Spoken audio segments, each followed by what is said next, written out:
Hay una Buenas agenda noches, doctor. 63, hay uno que no se decide, entra y sale, 64, ¿quién da más? Bueno, buenas noches, jóvenes. Soy el doctor José Gutiérrez, soy nefrólogo, soy amigo de ustedes, ¿listo? Esta modalidad de educación, pues, está desarrollándose frente a la emergencia que tenemos en la pandemia, porque no podemos someterlos a ustedes a la exposición, ¿verdad? Ustedes son lo más valioso, son la generación que se viene detrás de nuestro retiro. Queremos que ustedes se hagan cargo de nuestra sociedad, así como nosotros la estamos haciendo. Estamos viviendo prácticamente una tercera guerra mundial en la que vemos morir inocentes y tenemos pocos recursos. Lo más importante es simplemente cuidarnos. Y entonces, en ese afán, estas clases van a desarrollarse para que ustedes desde su casita asistan. Les recuerdo que esta modalidad es para estudiantes bastante responsables y comprometidos con su formación.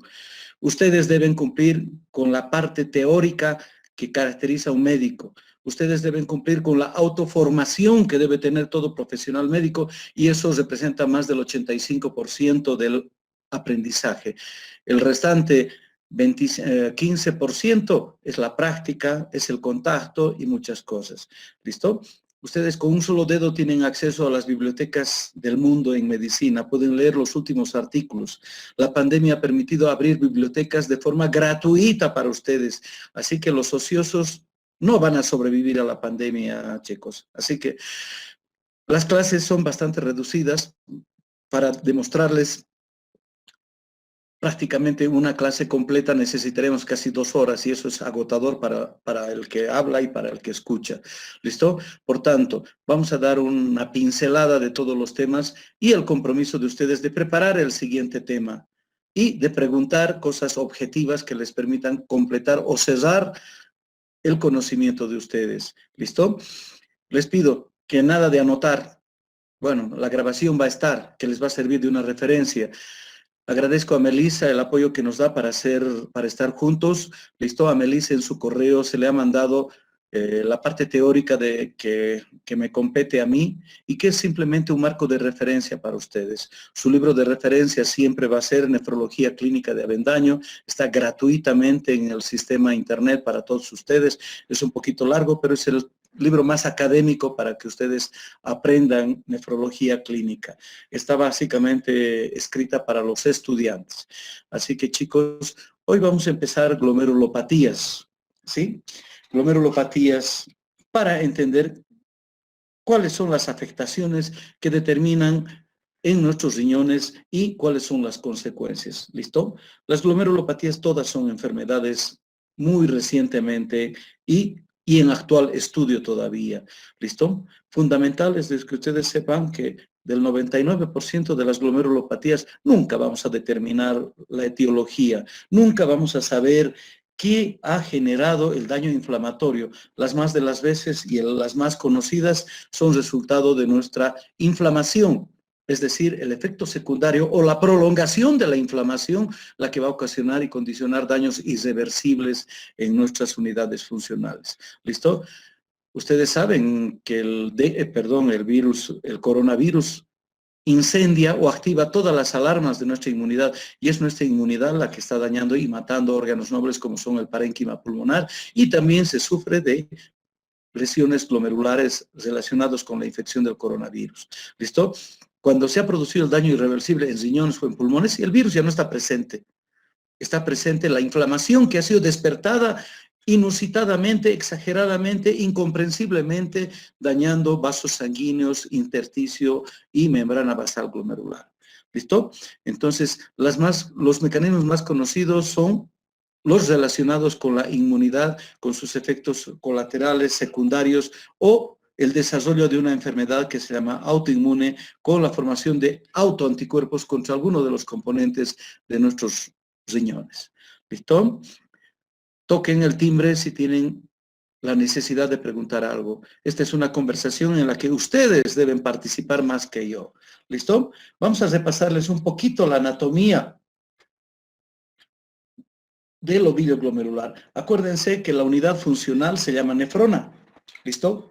Y está constituida prácticamente por 3 elementos. El ovillo glomerular, ¿listo? El sistema vascular de irrigación del riñón y el sistema tubular de metabolismo y excreción del fluido urinario que se ha filtrado, ¿listo? Acuérdense que el órgano más vascularizado que tenemos en la economía es el riñón. Su peso prácticamente son vasos sanguíneos modificados. El riñón es una gran estructura que representa un vaso sanguíneo modificado, ¿listo? Entonces, las unidades con las que nacemos a la vida son entre 1.5 a 2 millones de nefronas. Y conforme crecemos, desarrollamos y envejecemos, vamos perdiendo nuestras unidades funcionales y vamos a llegar a la vejez con una insuficiencia renal funcional. ¿Listo? Acuérdense que cuando aplicamos la fórmula del filtrado glomerular, ponemos 140 menos la edad, ¿no? ¿Qué significa eso? Que uno nace con 140 mililitros de filtrado desde recién nacido y conforme progresan los años vamos perdiendo 1 mililitro por año. El primer salto que da nuestro cuerpo de crecimiento, desarrollo, es decir, de niñez a la pubertad y a la adultez, es el tiempo que se consume el mayor filtrado glomerular. Perdemos casi 60 mililitros de filtrado glomerular. Es así que el adulto mayor de 20 años tiene entre 90 y 120. ¿Listo? Ese es el filtrado real. Y vamos perdiendo unidades funcionales conforme pasan los años y llegamos a la senectud con una insuficiencia renal funcional con un filtrado entre 30 o 40 mililitros por minuto. Eso es lo normal. Si a esto se le suma la presencia de un componente inflamatorio que acelera la progresión de envejecimiento, pues estamos frente a una glomerulopatía secundaria a hipertensión, diabetes, lupus, vasculitis, tóxicos, medicamentos, virus o bacterias, etcétera. ¿Sí? Entonces, todos ustedes deben saber eso. ¿Listo? El corpúsculo renal, que es el que contiene estas unidades funcionales, ¿listo? A los alumnos que me han acompañado en la biopsia, en el cilindro que se saca del tejido renal parece como un petequiado. Cada puntito rojo es un corpúsculo renal, mide entre 100 y 150 micras y puede verse con una lupa de 10 aumentos. ¿Listo? Acuérdense las funciones básicas que cumple nuestro riñón, que es el filtrado urinario, reabsorción, secreción, metabolismo y función endocrina. ¿Listo? Los riñones son fundamentales para el crecimiento y desarrollo. Nadie alcanzaría el cuerpo que tienen ustedes de adolescentes, la diferenciación sexual, si no existiría madurez o función completa de los riñones. ¿Listo? Se interrumpe el desarrollo osteomuscular del niño cuando sufre de insuficiencia renal. Por eso es importante tener o gozar de la adecuada función de nuestros riñones. ¿Listo? Nacemos con 140, 160 y vamos deteriorando nuestro filtrado con el crecimiento y desarrollo que tenemos. ¿Está aburrido? ¿O se han dormido todos? No, doctor. No, doctor. No, doctor. Bueno, No, doctor. espero que tengan un cafecito al lado, ¿eh? ¿No, Helen? Bueno, avanzamos, chicos. Acuérdense, van a tener ustedes en el PowerPoint que le he mandado a Melissa, la clase esta que estamos desarrollando, donde están en imágenes el ovillo glomerular, ¿sí? La unidad funcional y los componentes que deben reconocer cuando queramos diagnosticar una glomerulopatía. ¿Cuál es la estructura o la anatomía del ovillo glomerular? Ya les he dicho que el ovillo glomerular es un vaso sanguíneo modificado. Tiene una arteriola aferente que nutre de sangre al ovillo glomerular. ¿Listo? Tenemos toda esa maraña de capilares glomerulares modificados, ramificados y que vuelve a conjuncionarse en una sola arteriola eferente para devolver a la sangre, luego de haber filtrado plasma sanguíneo con la finalidad de depurar el plasma. ¿Listo? Entonces, tenemos una arteriola aferente. Acuérdense que el riñón es el órgano más vascularizado de la economía. Recibe 1.250 mililitros del gasto cardíaco por minuto. Por tanto, kilopeso es el órgano más vascularizado. Ni el cerebro, que cumple funciones tan importantes, tiene ese grado de irrigación. ¿Listo? Porque es importante. Vivir significa generar metabolitos. Vivir significa generar residuos del metabolismo y de la vida. Cada acto que tenemos en este momento, su octavo par, digo, espero que no haya sordos ahí, ¿no? Está funcionando gracias a un metabolismo de proteínas con modificaciones y con generación de residuos de ese metabolismo proteico que nos permiten vernos, escucharnos y permiten almacenar conocimientos. ¿Listo? Entonces, así es la vida. ¿Y dónde se depuran principalmente estos residuos proteicos? hígado, riñón. Yo creo que el riñón es la fábrica metabólica más importante, porque de lo contrario no habría vida. Y en realidad cuando hay insuficiencia renal se muere la persona, ¿no? Bueno, acuérdense que el ovillo glomerular entonces es un capilar modificado que está compuesto de una capa de células endoteliales. Esta capa de células endoteliales tiene en su membrana basal glomerular. ¿Listo? Ese entrelazado o entramado que existe de capilares genera un espacio que se llama mesangio. El mesangio está ocupado por la matriz mesangial que es secretada por la membrana basal glomerular y las células mesangiales. Es un metabolismo continuo. El mesangio es un órgano prácticamente, es un órgano metabólico. Se depositan continuamente residuos de proteínas, de hormonas, residuos inmunológicos y las células mesangiales presentes ahí van a generar el metabolismo de destrucción para que no se perpetúen las funciones a las que pertenecían esas proteínas. ¿Se entiende eso, verdad? ¿Listo? Entonces el mesangio tiene las células mesangiales, tiene la matriz mesangial. Ahora, del otro lado, de la membrana basal glomerular de cada capilar existe una capa continua de células que se llaman podocitos. Se llaman podocitos, en realidad son células epiteliales viscerales que recubren y conforman una capa continua de células por sus prolongaciones digitales. Estas células tienen prolongaciones de su citoplasma a manera de prolongaciones digitales que se entrelazan alrededor del capilar y constituyen una capa continua. Entre contacto y contacto de cada podocito existe un espacio urinario que tiene proteínas específicas que determinan la permeabilidad selectiva de la membrana celular y de la capa de células podocíticas, ¿sí? Entonces, ustedes tienen que ya imaginarse cómo está constituido el capilar y, por un lado, desde la sangre, la capa de células endoteliales, la membrana basal glomerular, por si acaso, ¿sí? La membrana basal glomerular, solo en el ovillo glomerular tiene una estructura trilaminar, ¿listo? Tiene una capa electrón densa central y dos capas raras interna y externa, ¿sí? Que también le permiten una permeabilidad selectiva. Su estructura son entre 17 y 24 proteínas específicamente y estereoquímicamente ubicadas que permiten trabajar con permeabilidad selectiva. ¿Listo? Y luego está la capa de células podocíticas. Por tanto, existen tres elementos en la membrana basal glomerular. Células endoteliales, membrana basal glomerular y capa de células de podocitos. Eso siempre está en el examen y nunca responden. Bueno, ya habrán grabado eso, bestias. Bueno, entonces, ese es el ovillo glomerular. El ovillo glomerular está cubierto de una cápsula de células parietales que se llama cápsula de Bowman. ¿Listo? Todo el filtrado de la sangre que ha atravesado la membrana basal glomerular, ¿listo? Va a dar lugar a ese espacio urinario. Y el espacio urinario termina en el polo urinario, que es el inicio del túbulo contorneado proximal. Desde ahí, el filtrado urinario va a sufrir todas las modificaciones de filtración, excreción, metabolismo y por último, eliminación en el fluido urinario de los residuos de nuestra economía. En el trayecto, este filtrado urinario va a sufrir múltiples modificaciones de concentración, dilución, de excreción. ¿Listo?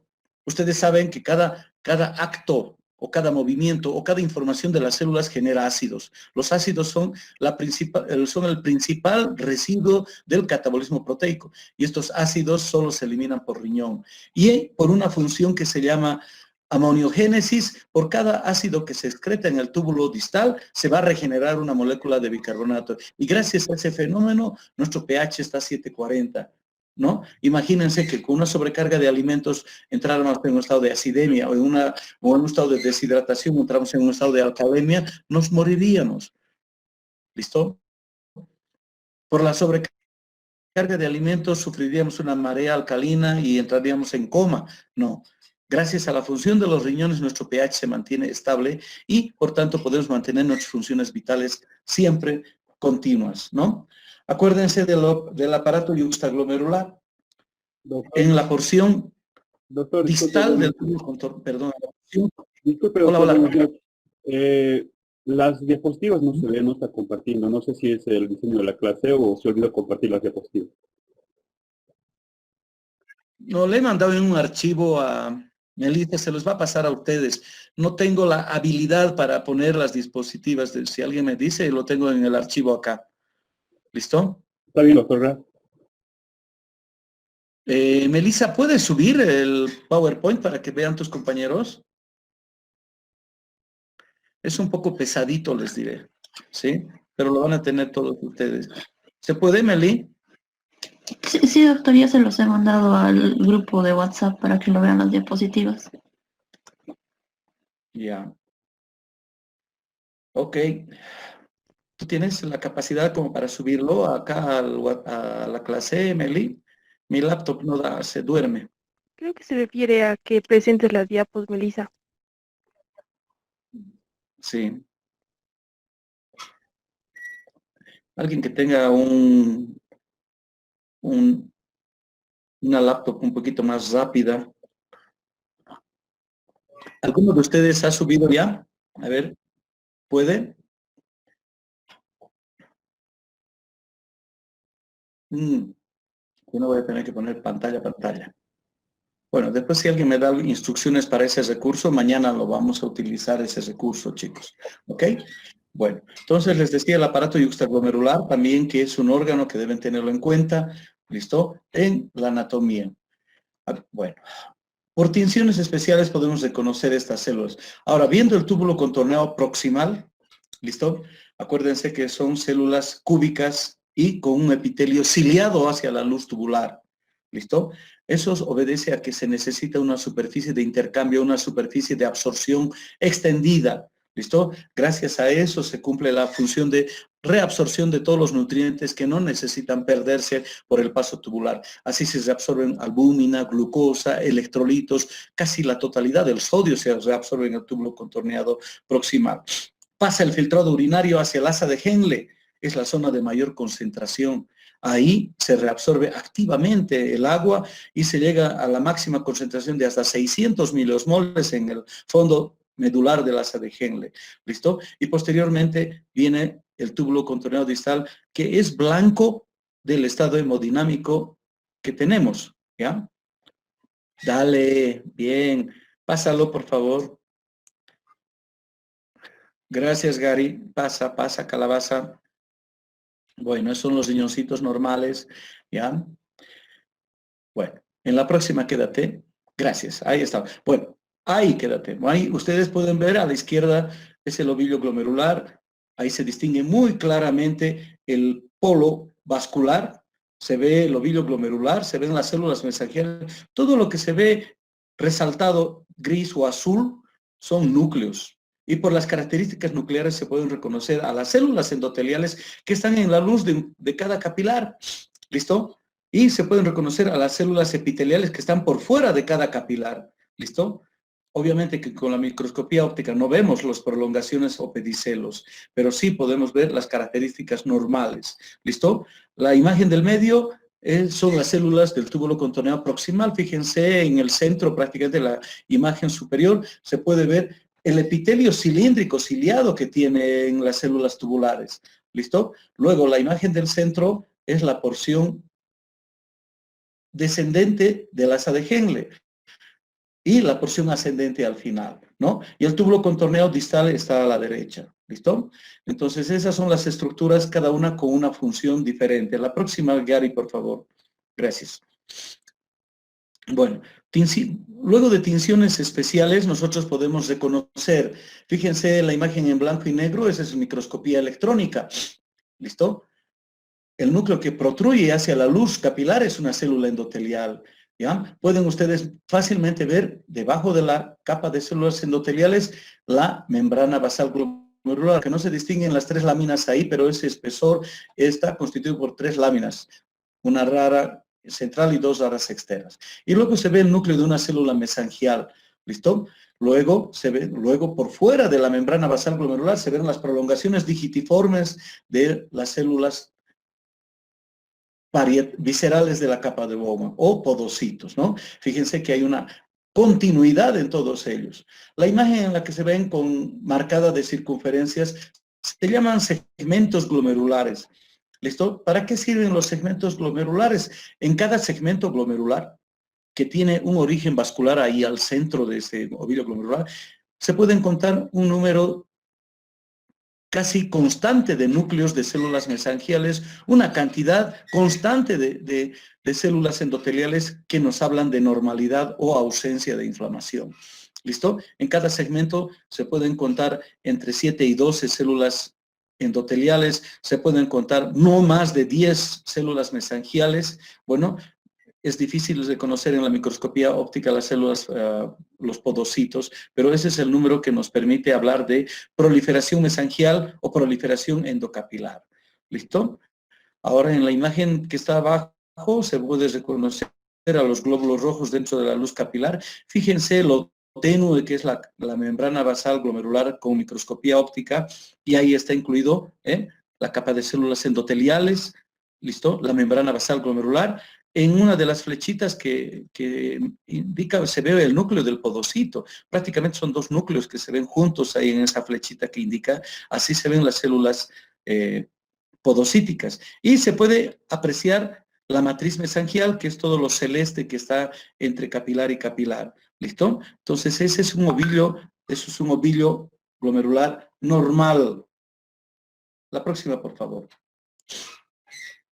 Bueno, acá pueden apreciar ustedes. La próxima, Gary. Bien, gracias. ¿Listo? Las prolongaciones digitiformes, ¿listo? Generan lo que se llama... Oh, te pasaste uno. No hay problema, pero igual. ¿Listo? Se pueden ver el diafragma. La letra D significa diafragma. Este diafragma está constituido por varias proteínas que tienen una estructura funcional estereoquímica. ¿Qué significa estereoquímica? Que cada uno tiene que ocupar su posición en el espacio y en su composición. Y falta que una sola esté ausente, se pierde esta estructura, se pierde el poro urinario. Se han descubierto muchos factores inflamatorios, incluyendo las interleuquinas de nuestra propia formación, que generan abolición de la permeabilidad selectiva y generan su propio tipo de glomerulopatía. Fíjense cómo se reconoce la membrana basal trilaminar ahí. ¿Listo? Se entiende, se ve bastante claro. ¿Listo? La luz capilar, la sombra que se ve de un glóbulo rojo. ¿Listo? La continuidad de las células endoteliales y la capa de células podocíticas. ¿Listo? Una imagen de rastreo microscópico electrónico. Fíjense, por dentro del capilar se ven los polos endoteliales. Existen poros entre célula endotelial y célula endotelial que pueden atravesar el agua y solutos pequeños. Las proteínas jamás. Además, esta capa va a estar protegida por una capa de proteoglicano que es electrónicamente negativa y repele a las proteínas por la carga negativa que tienen. ¿Listo? Entonces, fíjense el podocito en estas dos imágenes para abajo, cómo entrelazan sus prolongaciones y conforman una capa continua, una capa que constituye la permeabilidad selectiva. No permite pasar proteínas, no permite pasar moléculas grandes, ¿sí? La próxima, por favor, Gary, gracias. Bueno, hablar de la estructura de la membrana basal glomerular es hablar de una estructura bastante compleja. Se han reconocido entre 17 y 24 proteínas estructurales. La más importante son el heparansulfato, el proteoglicano, el colágeno 4, ¿sí? Importante la estructura del colágeno 4 porque se comparte también esta estructura con algunas membranas basales, por ejemplo, la membrana la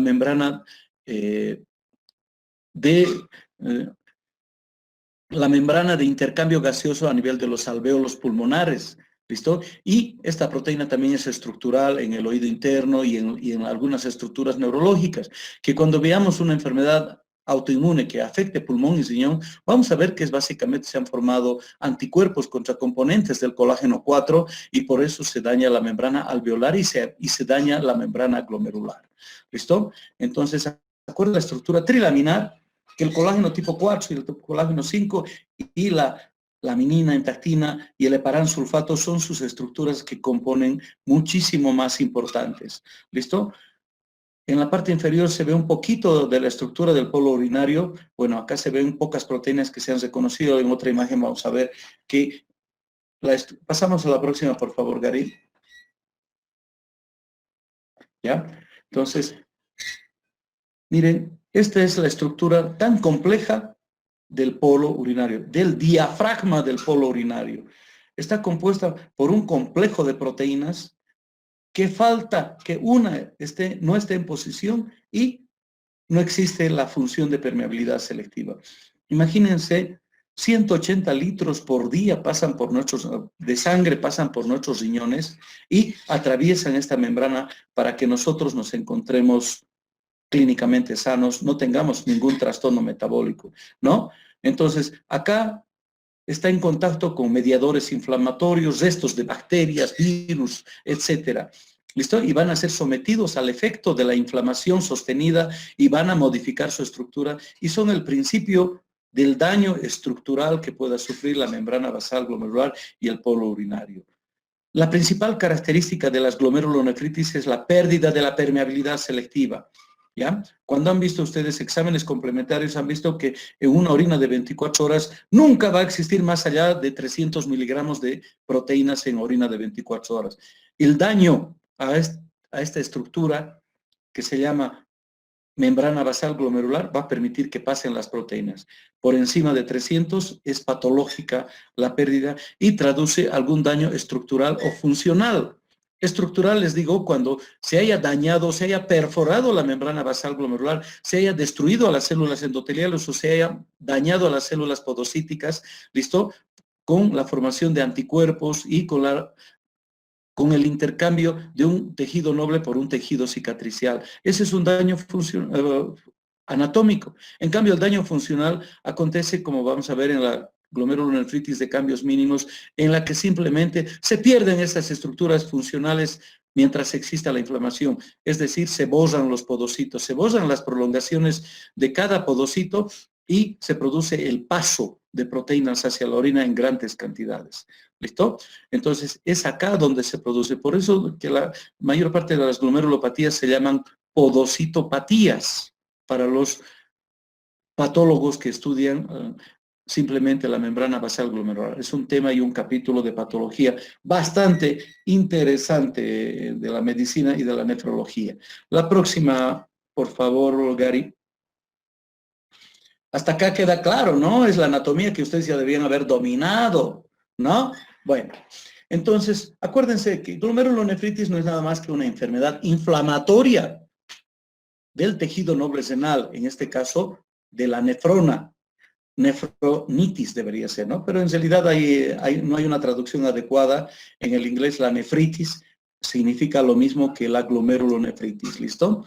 Bueno, por tanto, es un daño inflamatorio de alguno de los componentes que acabamos de reconocer. Existe un daño o lesión anatómica de la unidad funcional de la nefrona. Entre los implicados están agentes infecciosos, virus. La hepatitis B produce su glomerulopatía, el VIH produce su glomerulopatía. El virus, el coronavirus que nos está azotando está produciendo un tipo de coronariopatía.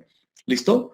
Toxinas. ¿Listo? Como en el síndrome urémico hemolítico. Drogas, como los citostáticos, que van a producir predominantemente daño tubular. Factores ambientales desconocidos. Trastornos hereditarios, como la enfermedad de IgA, la enfermedad más predominante del planeta se llama enfermedad de Berger, cuando veamos. Neoplasias. Neoplasias es importante. A veces una glomerulonefritis en una población de riesgo es la primera manifestación de un cáncer de pulmón, de tubo digestivo, de mama y de las neoplasias endócrinas múltiples. ¿Listo? Las neoplasias endócrinas múltiples se manifiestan en síndromes nefróticos. ¿Sí? El mesotelioma se manifiesta todavía primero en un síndrome nefrótico y después aparece la papa que caracteriza al mesotelioma. ¿Y esto a qué se debe? ¿Listo? La comunicación que existe entre célula y célula con esta reproducción incontrolada actúa sobre la membrana basal glomerular. Esos mediadores inflamatorios, esos mediadores citológicos alterados que producen el crecimiento anárquico de las células, actúan sobre la membrana basal glomerular o sobre el mesangio glomerular.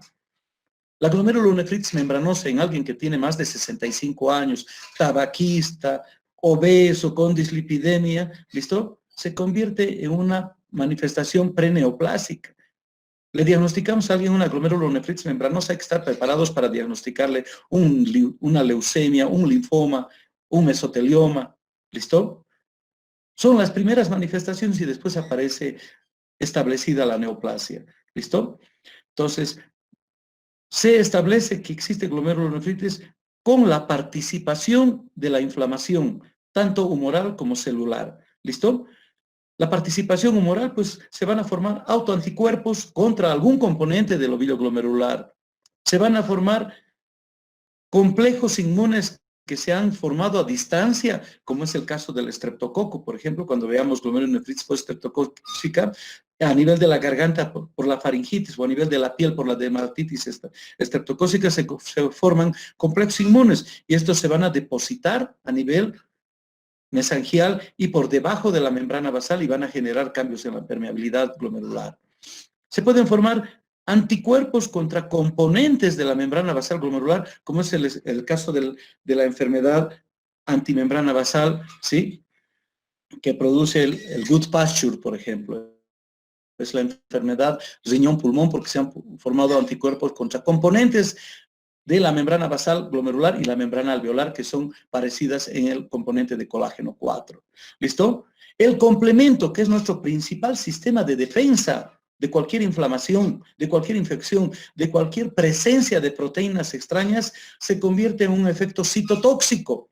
El complemento da lugar a un producto que se llama perforina o a un componente que destruye la membrana basal, perdón, la membrana celular de las bacterias, pero por reacciones cruzadas puede generar daño en las células endoteliales. ¿Listo? Entonces la perforina es un complemento. El 9, el 5 están implicados ahí, activados que van a lugar a la destrucción de la membrana celular de bacterias, pero por razones desconocidas o por similitud en los componentes. Por ejemplo, en el estreptococo beta hemolítico, existe una semejanza de su proteína M con el colágeno 4. Por tanto, todos los anticuerpos que formamos, aparte de liquidar a los estreptococos, van a producir daño a nivel de la membrana basal glomerular. Y esa es la manifestación con la pérdida de la permeabilidad selectiva, proteinuria, hematuria, caída del filtrado, etc. Y todo proceso de amplificación de la inflamación va a producir presencia de polimorfonucleares. Los polimorfonucleares liberan citoquinas, que amplían la inflamación. ¿Y qué genera la inflamación al final? Reemplazo de un tejido noble por un tejido cicatricial. ¿El tejido cicatricial nos sirve a nivel del ovillo glomerular? No. Por tanto, ahí perdemos más unidades funcionales y va a progresar la glomerulonefritis al daño renal permanente y eso se llama enfermedad renal crónica. Por eso es importante detener, aunque no tenemos tratamientos específicos, solo medidas de control en las glomerulonefritis, ¿listo? Entonces tratamos de atenuar la inflamación para reducir el daño a nivel glomerular, ¿listo? Los linfocitos son los principales soldados de defensa que tenemos, sobre todo los helper, toda la estirpe de linfocitos B van a generarnos reconocimiento de elementos propios de extraños. Ese es el principio de tolerancia inmunológica. Gracias a los linfocitos B estamos con vida. ¿Sí? Ustedes han llegado a sus 24 años de vida gracias a sus linfocitos. Esos linfocitos reconocen lo propio de lo extraño, impiden el paseo de bacterias, virus y otros componentes por la sangre que puedan ser lesivos y mortales. Gracias a esta inmunidad y al complejo de histocompatibilidad del linfocito humano que está presentes en las células, en la corteza, prácticamente estos linfocitos están haciendo el reconocimiento de llave y cerradura en todas las proteínas ajenas o propias. Cuando son ajenas se activa la inflamación, ¿sí? Y se forman anticuerpos. Los linfocitos B se van a transformar en células plasmáticas y se van a formar anticuerpos contra esa proteína extraña, contra ese virus extraño, contra la pared de la bacteria o contra células atípicas. Los linfocitos B son capaces de reconocer células atípicas en nuestra sangre, ¿sí? Pueden haberse liberado en un porcentaje células inmaduras y los linfocitos B las reconocen como insuficientes y se las comen. ¿Sí? Hay opsonización de esas células que son propias. Ahora díganme, es un sistema de seguridad de alta eficiencia. Y si ha habido alguna interferencia en este sistema de seguridad de alta eficiencia, entramos en el camino de la autoinmunidad. Y la autoinmunidad que significa daño de estructuras vasculares, glomerulares, daño de cerebro, corazón, miocardio, médula ósea. ¿Listo? El ejemplo más típico es el lupus eritematoso sistémico. Se forman autoanticuerpos contra ácidos nucleicos, contra proteínas estructurales y fundamentalmente por el órgano más noble y extendido que tenemos en el cuerpo, que se llama endotelio. Se conforman anticuerpos contra las células endoteliales prácticamente que las destruyen, ¿sí? Las destruyen y empieza el sufrimiento cerebral, miocárdico, de médula ósea o de los riñones de manera irreversible. ¿Listo? La amplificación de la inflamación va a estimular la proliferación de las células que aún conservan la capacidad reproductiva. En el caso del ovillo glomerular, se pueden reproducir las células endoteliales, se pueden reducir las células epiteliales de la cápsula parietal de Bowman y se pueden reproducir las células endoteliales. Esas son las 3 células que pueden proliferar. Después, el resto de células que aparecen en el ovillo glomerular son células sanguíneas que han atravesado la membrana basal glomerular hacia el espacio urinario, hacia el mesangio y conforman la glomerulonefritis intracapilar o extracapilar, como vamos a ver más adelante. La próxima, por favor. Bueno, los otros componentes que van a generar una glomerulonefritis van a ser los cambios del microambiente celular, es decir, la pérdida de la homeostasia, la pérdida de la estabilidad metabólica de las células. El mejor ejemplo es vivir bajo un medio hiperglucémico como es la diabetes, ¿listo? La amiloidosis, la dislipidemia, la presencia de proteínas ajenas a la normalidad, como es en el mieloma múltiple, se producen inmunoglobulinas que no tienen función, ¿sí? Pero que generan daño endotelial por precipitación, que generan daño glomerular por precipitación, que generan daño glomerular por exceso de producción y daño en la membrana basal glomerular. ¿Listo? El estar expuestos a un medio hiperglucémico genera sustancias reactivas al oxígeno, productos finales de la glucosilación, que son estimulantes de la inflamación. ¿Y la inflamación en qué dijimos que termina? En fibrosis. Por tanto, en la diabetes, el estar expuesto a un medio hiperglucémico va a generar esclerosis del mesangio glomerular, por tanto, pérdida de superficies de intercambio vascular a nivel del ovillo glomerular, pérdida de la superficie de filtrado e insuficiencia renal. ¿Listo? Factores hemodinámicos. Estar expuestos a hipertensión arterial genera estrés en la membrana endotelial, genera trabajo en los capilares, genera hipertrofia de la musculatura de los capilares arteriales y, por tanto, reducción de la luz, depósito de material proteináceo, de fibrina en el mesangio y genera lo que se llama esclerosis glomerular.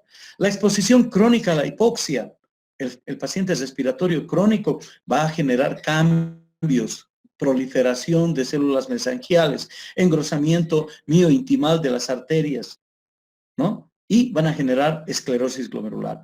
La acción prolongada de la angiotensina 2 es muy importante. La angiotensina es un factor profibrinogénico.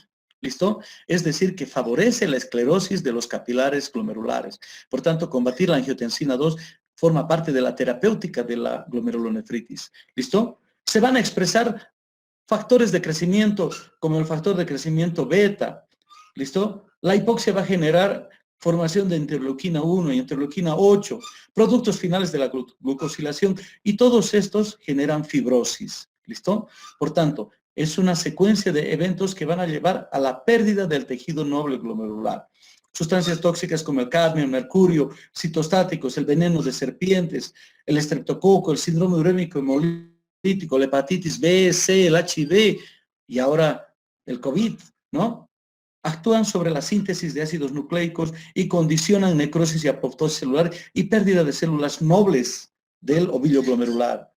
Si a eso sumamos el componente genético hereditario, como es la enfermedad de Alport, en la enfermedad de Alport la membrana basal glomerular es excesivamente delgada.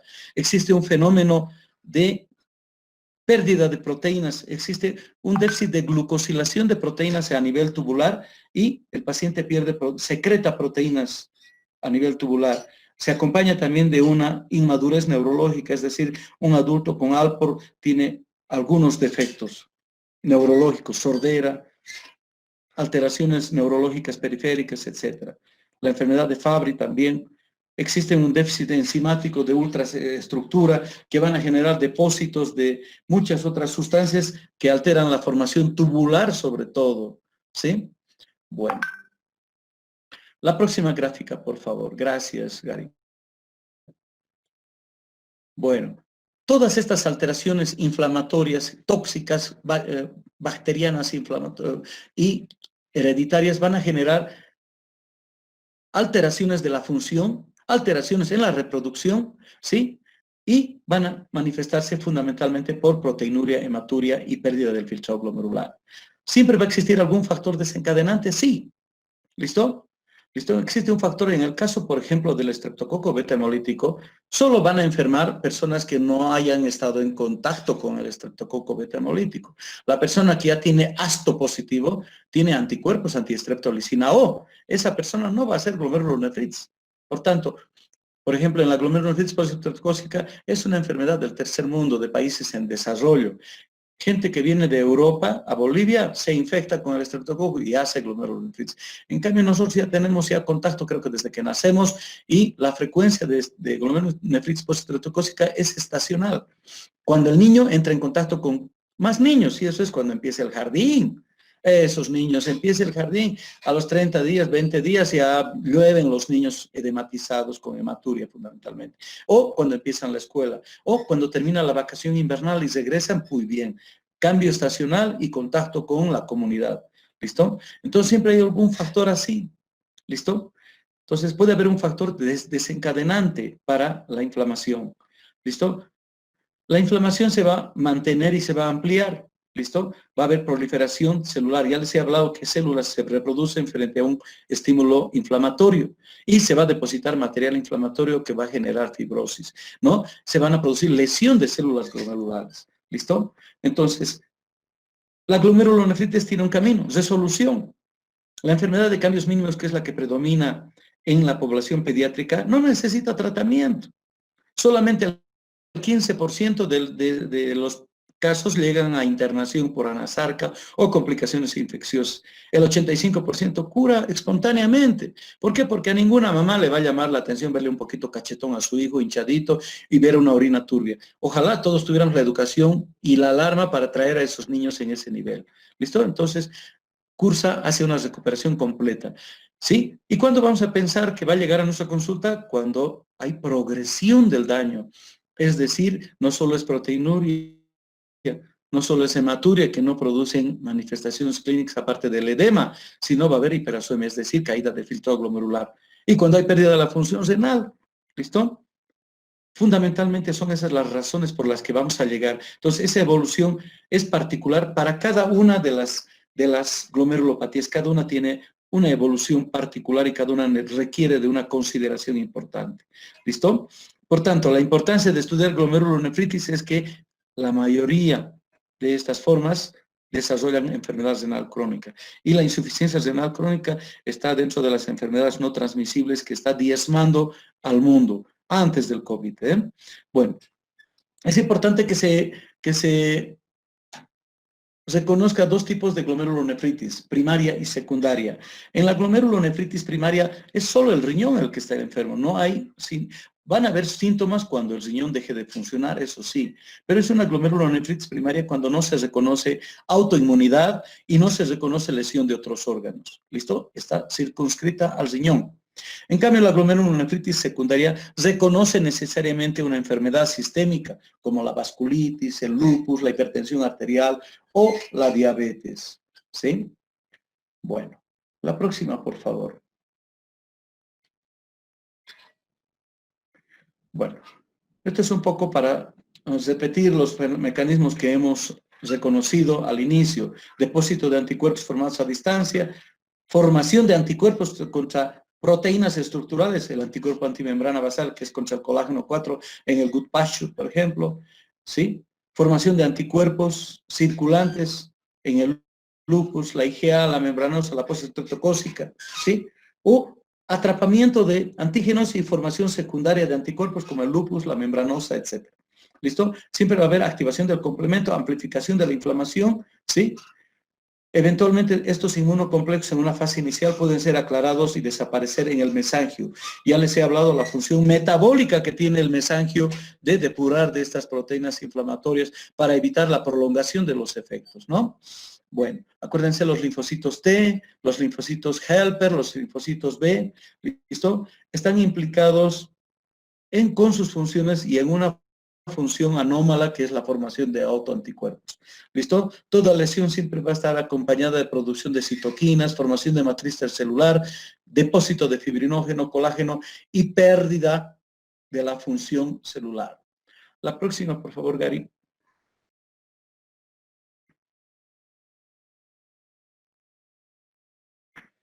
Gary. Bueno. Bueno.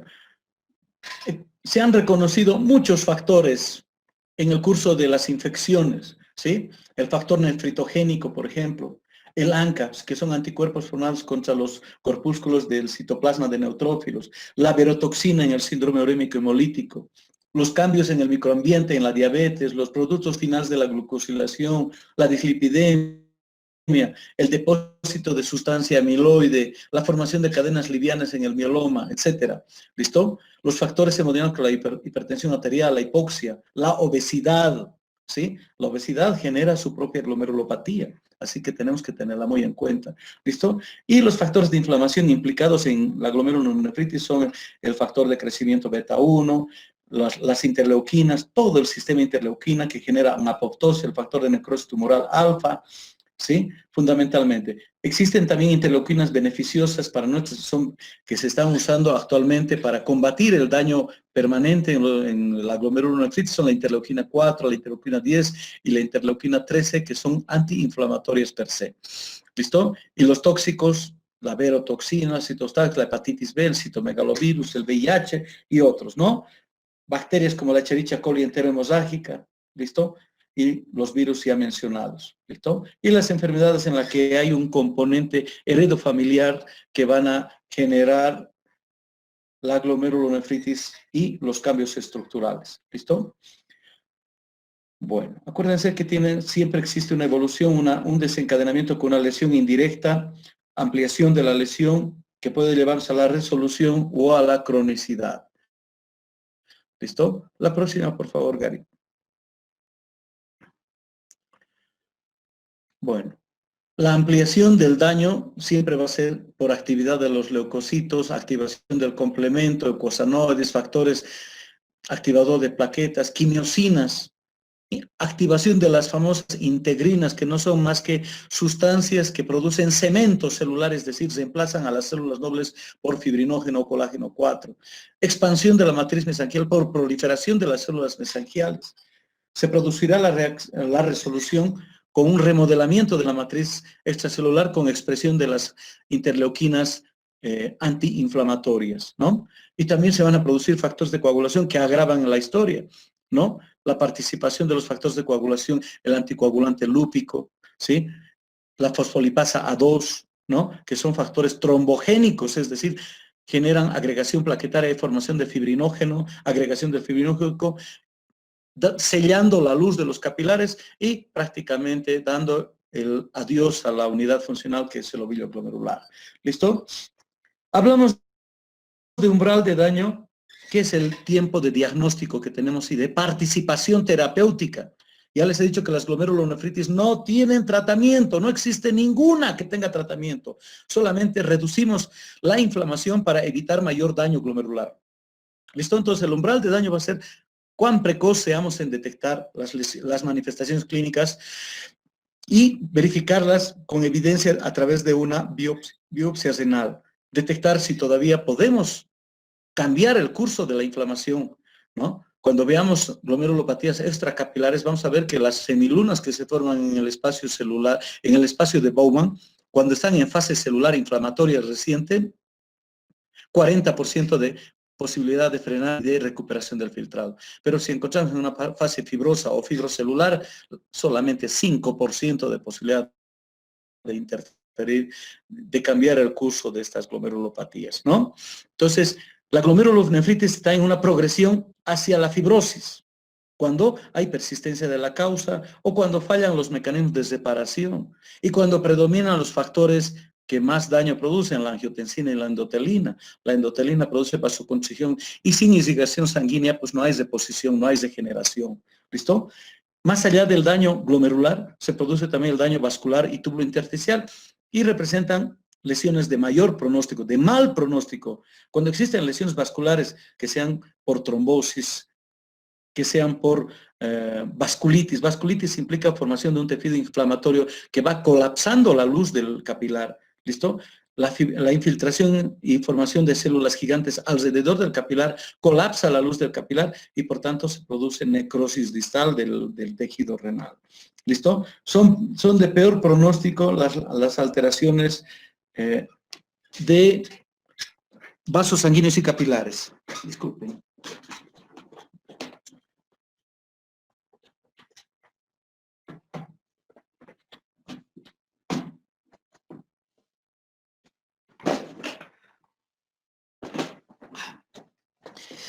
Bueno, estaba sin el cargador. Muy bien, vamos. La próxima, por favor, Gary.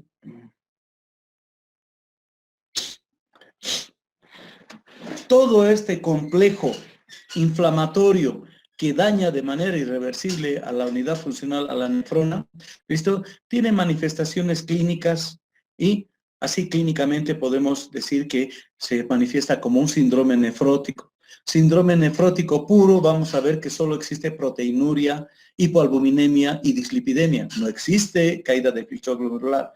Luego, el síndrome nefrítico. Al síndrome nefrítico le caracteriza la presencia de hipertensión arterial y caída de filtrado, además de la proteinuria, de la dislipidemia y la hipoalbuminemia. ¿Listo? La hematuria sintomática puede presentarse en la enfermedad de AL por toda la vida, ¿sí? Y se presenta en brotes, y cuando los brotes se acompañan de proteinuria, sí se genera daño a nivel glomerular. ¿Listo? La proteinuria sintomática cuando hemos detectado una enfermedad familiar, ¿listo? Membrana basal delgada, por ejemplo.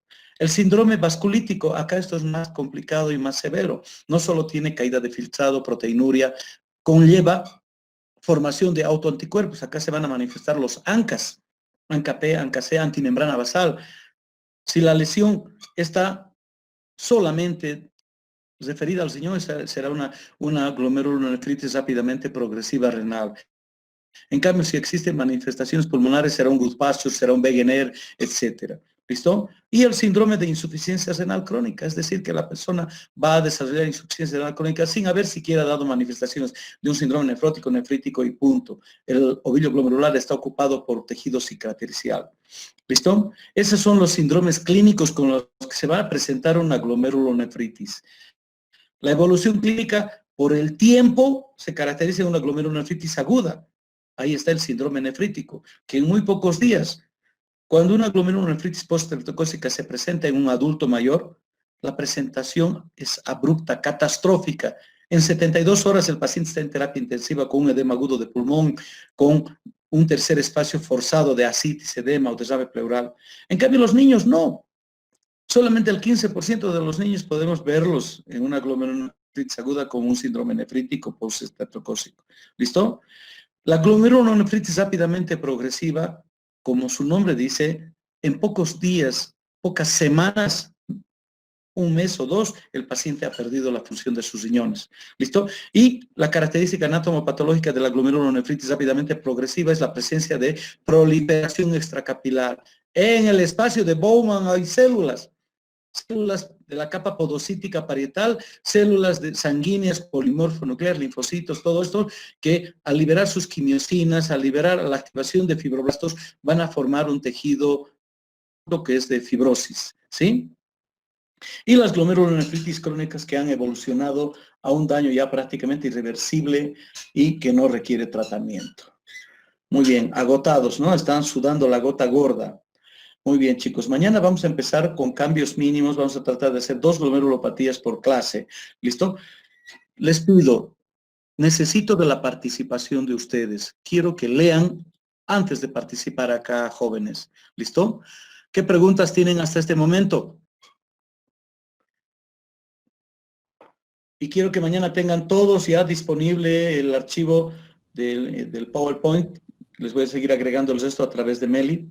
¿Listo? Y tienen las clases de referencia. Ustedes tienen que aprender a leer libros de tapa dura, ¿eh? Vamos, preguntas.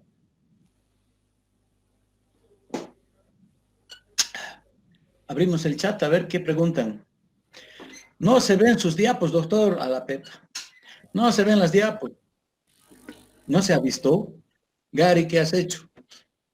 No, no, esas son desde antes de que comparta la pantalla, doctor, perdón, no podía contestarle cuando estaba mostrando, no podía activar mi micrófono.